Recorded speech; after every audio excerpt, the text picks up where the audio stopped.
Aéroport international, Paris, Roissy-Charles de Gaulle. Une délégation de la Chambre de commerce, d'industrie, d'agriculture et des métiers de Brazzaville, avec à sa tête son président, Paul Obambi, arrive en terre française pour une mission économique et commerciale. Une mission qui s'inscrit dans l'engagement de Paul Obambi, celui de multiplier des passerelles entre la coopération et le développement du secteur privé congolais pour servir de véritable levier de la croissance économique du pays. Une réponse toute trouvée à la démarche du gouvernement de la République qui consiste à la participation pleine du secteur privé au financement à 70% du Programme national de développement PEN de 2022-2026, évalué à près de 9 000 milliards de francs CFA. Pour la mission, l'objectif est clair, établir des relations avec des chambres sœurs, notamment celles de Nantes, Montpellier et Avignon, mais surtout dénicher les opportunités d'affaires en faveur des ressortissants de la CCMB. À environ 390 km de Paris, au sud du massif armoricain, s'étend sur les rives de la Loire, à 50 km de l'océan Atlantique, la ville de Nantes, première étape de la mission. 21h, heure locale, la délégation brazzavilloise pose ses valises à Nantes.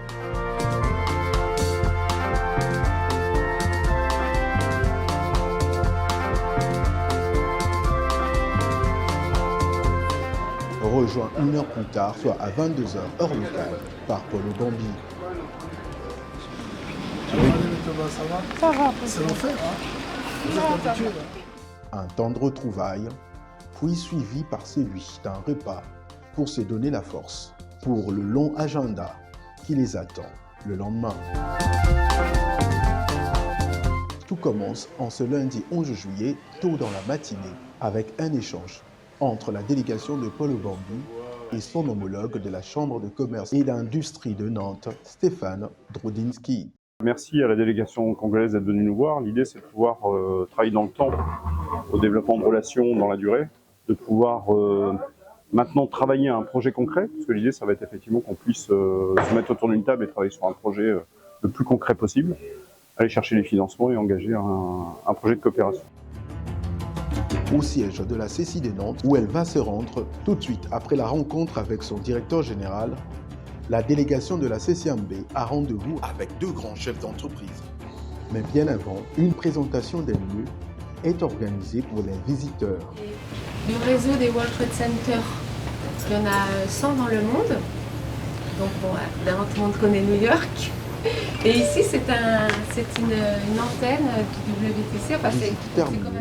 À l'une des salles de réunion de l'édifice, Paul Obambi et sa suite rencontrent tour à tour Hugues Echaserio, président-directeur général de Stelgo, société spécialisée dans la charpente, conception et réalisation de structures métalliques, et Yann Goya, président-directeur général de Logiroad, dont les activités consistent à la gestion des routes via une plateforme web. On retiendra au terme de ces deux entretiens l'idée de Stelgo d'étendre ses activités au Congo. Un représentant au Cameroun, et donc il est présent au Cameroun, il me trouve des dossiers, mais il n'en a pas au Congo, il n'en a pas au Gabon, et si on a réussi à travailler avec Socofran, c'est un peu par hasard, mais quand on a un représentant local, on est plus fort, je rejoins tout à fait.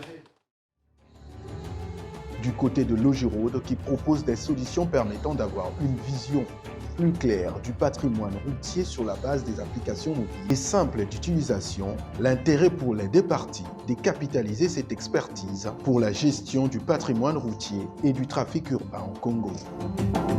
Pendant ce temps, une partie de la délégation de la CCMB passait des heures d'immersion à la CCI de Nantes.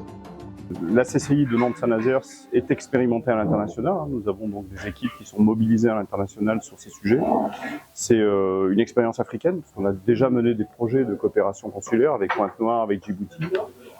Mais c'est également tout le tissu économique qui est extrêmement important à Nantes, autour de gros secteurs d'activité, comme l'aéronautique, la navale, l'agroalimentaire, les équipements. Enfin voilà, il y a plein de sujets à travailler. On est ici sur un bel écosystème, y compris numérique. On a parlé beaucoup de numérique pendant cet échange, et je pense que sur le numérique, il y a aussi un sujet à travailler. Il faut maintenant transformer, c'est-à-dire que renforcement des capacités, ça veut dire qu'il faut derrière travailler dans la durée. J'attends de voir à l'occasion d'un prochain déplacement ce que ça a donné.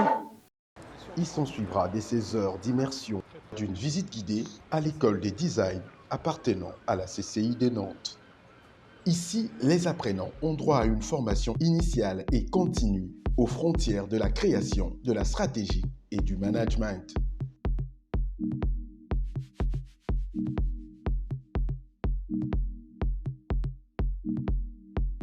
On parlait de phase muette, c'est-à-dire qu'à un moment donné, dans le cursus, dans le processus du designer, il y a un moment où il va présenter sur un panneau très léger finalement son projet.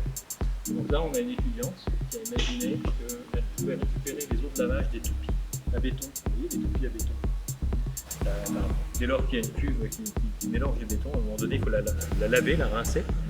Et cette eau de rinçage, finalement, comporte du béton. Très dilué et comporte du béton. Et ce qu'elle a imaginé, c'est finalement, avec des moules, de récupérer les eaux de lavage et de créer un nouveau matériau avec le résidu des eaux de lavage.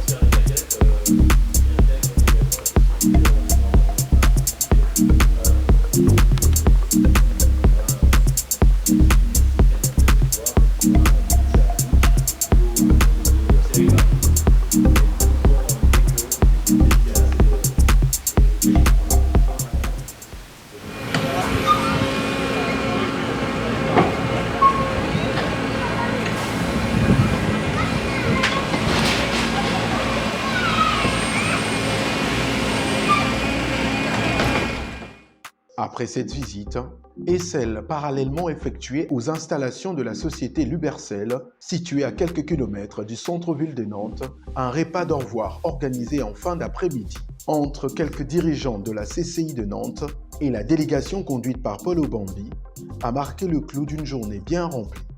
Les entreprises, celles que nous avons ici évidemment, et puis celles qui sont très actives au Congo, il est essentiel pour nous de mieux travailler ensemble. On se rend compte que sur un certain nombre de sujets, en termes de compagnonnage, en termes de capacity building, comme on le dit en mauvais français, nous sommes capables aujourd'hui de faire de bons échanges de bonnes pratiques. Et nous allons étudier un certain nombre de pistes, notamment sur des secteurs prioritaires qui peuvent intéresser nos deux pays, pour rapprocher encore plus les entreprises, aider les entreprises du Congo à travailler mieux à l'export, comme nous le savons le faire, c'est notre spécialité ici à la CCI des Pays de la Loire, et puis aussi aider les entreprises françaises à mieux comprendre le marché du Congo. Voilà, donc beaucoup de belles perspectives pour nous à l'avenir suite à ces échanges.